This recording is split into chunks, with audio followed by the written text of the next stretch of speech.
For Group A's second race of the day. We're underway. Darren McCormack with a good start off at the front, and the front four are going to get single file early on here. It's Williams, Redline, Mercedes G2 inside the top four, single file through turn one. Very clean start at the front, actually. The action more like down the back. Erhan Yayoski makes his way to the outside of Marco Pajic in towards turn two. He can't go through, and Brzezinski is going to try and take advantage. Yeah, side by side out through the third corner out onto the Parabolica, and once again it is Marco Pajic trying to make the move. There is the look from Erhan Yayoski trying to get past James Baldwin as they head their way down into the hairpin. Once again Enzo Benito also dragging it side by side with Mac Backham. There's a big send as well from Jakub Brzezinski trying to work his way through. Plenty of two wide, almost contact between the two Mercedes as we leave the hairpin. The lead of those being Marco Pajic, James Baldwin being behind, still dragging it side by side with the G2 Esports driver of Joni Toomala. It's very close. It is very close indeed.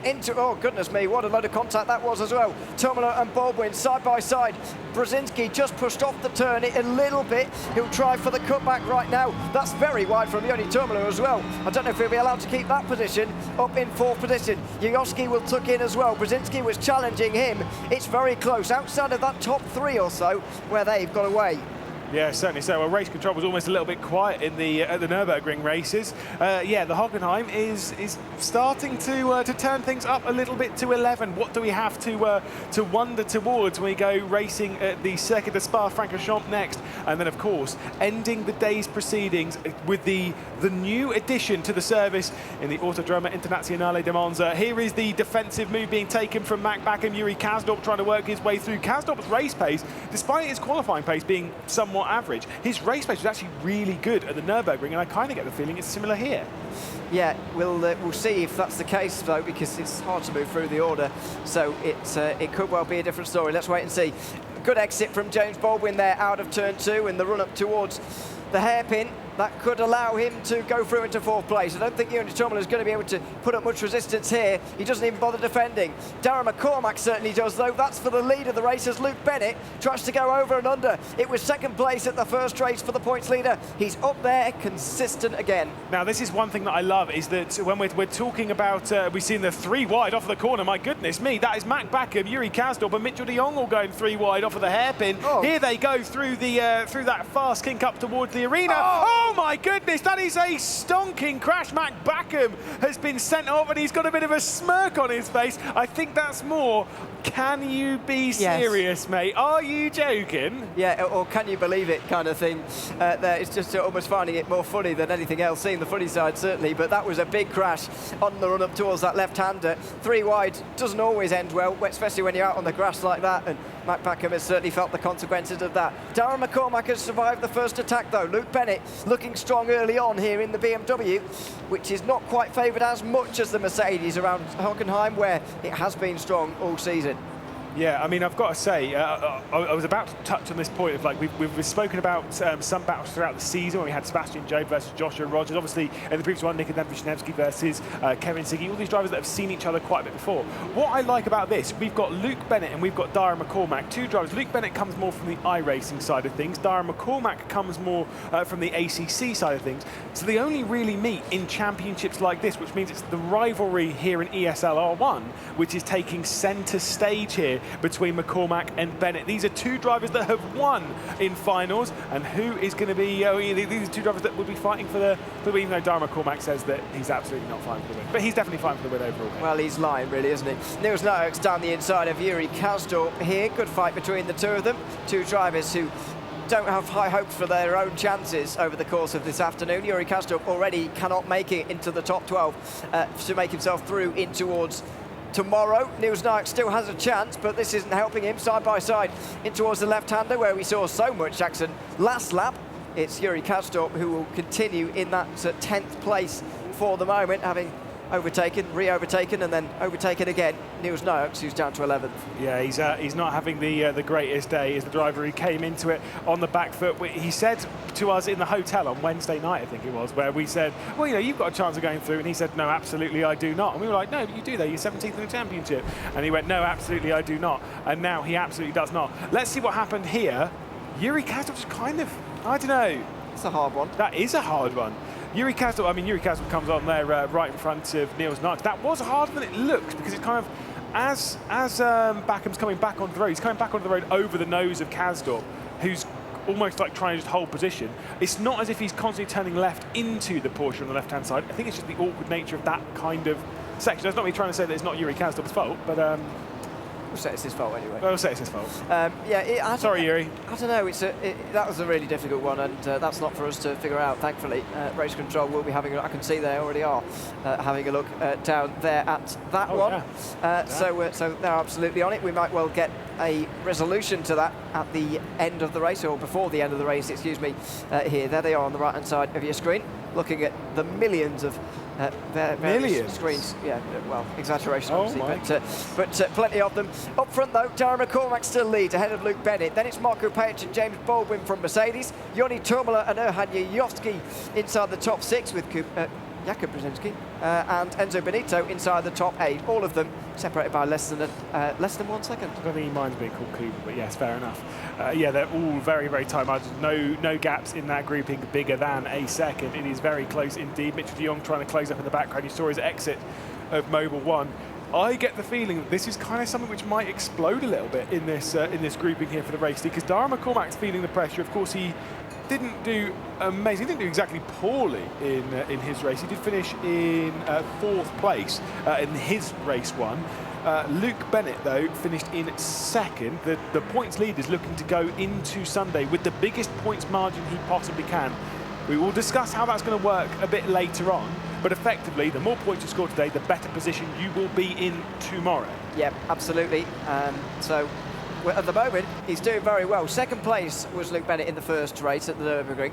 That's given him 20 points, a maximum of 25 for a win. So he really didn't lose out very much there to James Baldwin. And now that he's ahead of Baldwin in this 2nd race, he's kind of cancelling it out and doing a very good job. Here he goes, looking to the outside towards the hairpin. I thought he might even give it a go on the brakes there at the hairpin, but didn't decide to. He tried to get the exit, but not on this occasion. He's so close to the back of the Irishman in front, and it's sort of Constantino in the whole field up behind him. Yeah, it is closing up. I mean, the thing is with McCormack is that normally his pace is quite good. I get the feeling he might be playing a bit of the long game in all of this. Like you say, looking after his tyres, making sure he's not overdoing them, but dealing with the pressure of Luke Bennett, understanding the way you do that is you understand the strengths and weaknesses of your car. You understand where you need to push your car to the limit and maybe even a little bit over. And then the parts where your car's pretty strong, so you don't need to take 110% of it. And that's like really, really important. You've got to know where that car behind is strong. And McCormack's just playing his cards really, really well at the moment. Or he is just under an insane amount of pressure and is driving as hard as he can, having to deal with all of those behind. As we pass the halfway point of the race, though, there's plenty of opportunity for not only Bennett to pass, but also for Pajic and Baldwin to make their way through. Potentially, Baldwin to take 2 race victories in the first 2 races of the ESL R1 Major in Group A. That's going to be a tall order for him, I think, but you never know what can happen in these battles after all. In Group B? Yeah, absolutely. You never know. Still half of the race remaining here at the Hockenheim. The top 4 are starting to separate themselves, really. Yoni Tourmala doesn't quite have the pace by the looks of things, and he's getting a bit of pressure from the likes of Erhan Yuyovsky, Kuba Brzezinski as well, who's going side by side with him at the moment. Here goes Bennett. He's continuing to do that, convincing me that he's going for a dummy move down the inside, but on 2 laps in a row now, he's decided to stay behind. Do you know what that tells me? I get the feeling he's not 100% got the interest in going for a move right now. We'll see here once again, really close going for the fast kick. Is he going to stay left? He is going to look and he is going to go for it. He's played it well. He sends it down the inside. There's contact though, and Darren McCormack might have come off. And here comes Marco Pajic. There's more contact, and Marco Pajic goes round. Somehow they're all almost safe. Oh. And Darren McCormack's been sent round by James Baldwin. It all absolutely kicks off, and Yoni Tourmala comes out of nowhere. Yoni Tourmala is in the lead of this race. Unbelievable stuff as the top 4 all make contact. Marco Pajic is way down the order now. Darren McCormack has gone from 1st to 8th in a matter of moments, and in complete madness, Yoni Tourmala is in the lead. What did you say? You said, oh, well, you know, minor wear, a boom, it just completely exploded. The thing is, looking at all of that, if I'm perfectly honest, I think the only person who might be somewhat blameless in all that is Pajic. Because Bennett sends it down the inside, McCormack drives back onto the circuit pretty aggressively, probably not knowing that there were 3 wide, and then Baldwin gets into the rear end. Unfortunately, it does seem as though there's been a bit more of an issue for Mac Backham, the big Mac pulling over to one side and retiring, I believe, from this race. But wow, this race has just lit up, and there is race control, and there is somewhere I really don't want to be. Absolutely, you certainly don't after that kind of incident. James Baldwin so quick in a straight line though. Tourmalet getting eaten alive. Here we go for Baldwin, outside line in towards the hairpin. Late on the brakes, but probably not late enough, I don't think. Bennett's going to try and come up here as well. Not quite able to get alongside. They'll go out of the hairpin, absolutely nose to tail. Wow, wow, wow, wow. Who is going to win this race now? Could it be James Baldwin taking back-to-back wins? Does he have a penalty over his shoulders? There is so much to ask at this point in the race. All we know is Joni Tourmalet is leading from Baldwin, from Bennett, from Jajowski, from Brzezinski outside of the cut-off point, from Benito as well, trying to bring himself up inside that top order. Where's Joni Tourmalet in the points? I did remember saying earlier on that he was struggling. Let's take a look at replays here. So Bennett's in way too deep. Yeah. Pushes McCormack off the road, but watch McCormack's rejoin here. I mean, you've got to say Bennett might have been a little bit far off of Payich and not quite on the predicted line, but McCormack does kind of just come back on the circuit. I don't want to be too harsh, but because I can kind of understand it. I don't think he was driving back onto where the car was expected to be, but goodness me, that was poor. Well, it's a difficult one. I don't think the Bennett gave quite enough room on the exit of the left-hander, first of all, to allow McCormack to go out so wide, even though he's late braking, obviously, and making a move. And then, as Dara came on, to be fair, I don't know if he realised there were 3 wide, although he should do, because they've got a radar. He behaved in a way that he didn't know. I've got to say, I also think it might have been instigated a little bit by Bennett did move right slightly after, as McCormack was rejoining, so they maybe kind of came together. So maybe that one's racing against Bennett pushing off. I know his dad's here, sorry, mate. But Bennett pushing off McCormack might have been a little bit over the line. Let's see if Jajowski is able to fend off Brzezinski, another R-Factor 2 rivals, as once again the R8G driver straight around the outside of the hairpin in 4th position. It could well be for the Macedonian as they head up towards the fast kink. Brzezinski's on the inside line. He's just seen his best mate in the whole world, I don't know if that's true, but they've been close for a long time, take race victory in the previous one, as once again the side-by-side between these two remains as they leave the arena section. Jajowski with the outside, and Benito could come into the mix. Here he goes, Benito. I thought he was going to go 3 wide, in fact, but not the case. Through goes Jajowski. Brzezinski chases him across the road to try and get through as well into the Mobil 1 curve. Can't quite. Benito slides. Now Brzezinski looks up the inside. Benito does the same. Mitchell de Jong will be looking on the outside behind this as well. He can't quite go through. So this has allowed the top 3 to get away. I don't think Joni Tourmalet is out of the water yet. No, I do not believe so. Well, you couldn't say he's out of the water when he's got James Baldwin all over the rear end and Luke Bennett there as well. It could be very, very feisty. With just 2 laps left to go, G2 Esports will be on the edge of their seats. I can see Isaac Price and Eamon Murphy watching the screen. They're paying attention. They're barely even listening to what I'm saying. They're that focused as to whether Joni Tourmalet can take this victory. I'll shout louder, it's fine. I don't know if that's possible. Thank you. Nearly a second, though. Tourmalet's getting away now, to be fair, at the front. Baldwin may be making a bit of a mistake with Luke Bennett just in behind, and the slipstream here could allow the opportunity. Don't think there's going to be any waiting at this stage, as there was earlier with Bennett and McCormack. Here goes the points leader to the outside, in towards the hairpin. That's not going to be possible, but he loves this tighter line on the exit of the hairpin.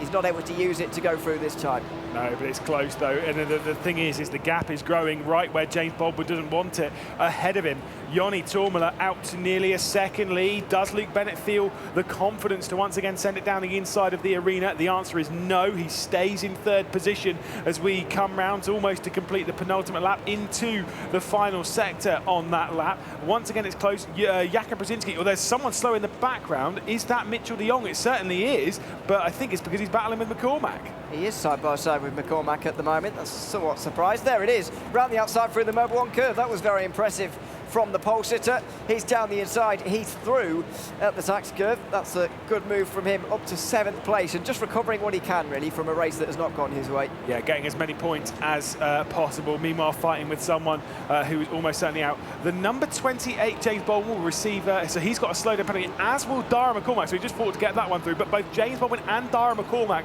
will receive 10-second slowdowns. What about Bennett? I'd be surprised if he gets away with it, but he might. Surely not. He might have done. He might have done. Well, we'll wait and see on that. Of course, it takes time for these. Yeah, absolutely. They're still actually looking at it, I can see from here. So that's not the end of it. Make sure you download the Rennsport app and look at the race results later, because they're not going to be sorted now. There's no doubt about that. Darren McCormack will be forced to slow down. He'll probably drop to 9th. This is damaging to his points in a day where he does need to gain some. Yeah, that is bad indeed. So he drops back behind even Pajic as well. He finds himself in 9th position. James Baldwin as well down to 8th. So it's turned into a bit of a disaster for at least 3 of the Mercedes in this race, 8th, 9th and 10th. They find themselves in this race. It's just Jakub Brzezinski for Williams who finds himself on the podium. Joni Toomala approaching that final sector, 1.2 seconds clear of Bennett. Brzezinski's closing in on Bennett, but of course we don't know what's going to be happening with Bennett post-race as they'll head their way through. This is very, very dramatic indeed. I'm sure there's a lot of drivers who've got a lot to say post-race. There's certainly going to be quite a conversation, a stern word between quite a few drivers. In towards the final sector, though, comes Joni Toomala, one of the most experienced drivers on this grid, having been sim racing for nearly a decade and a half at this stage in his career. He's been there, he's done it, and now he's a race winner here this afternoon as well. Joni Toomala comes round the final corner to win at the Hockenheimring in Group A. He's relieved more than anything and fully deserving of that race win. What a crazy race it was as well. He benefited from the chaos around him and has taken the win as a result as well. Fantastic drive from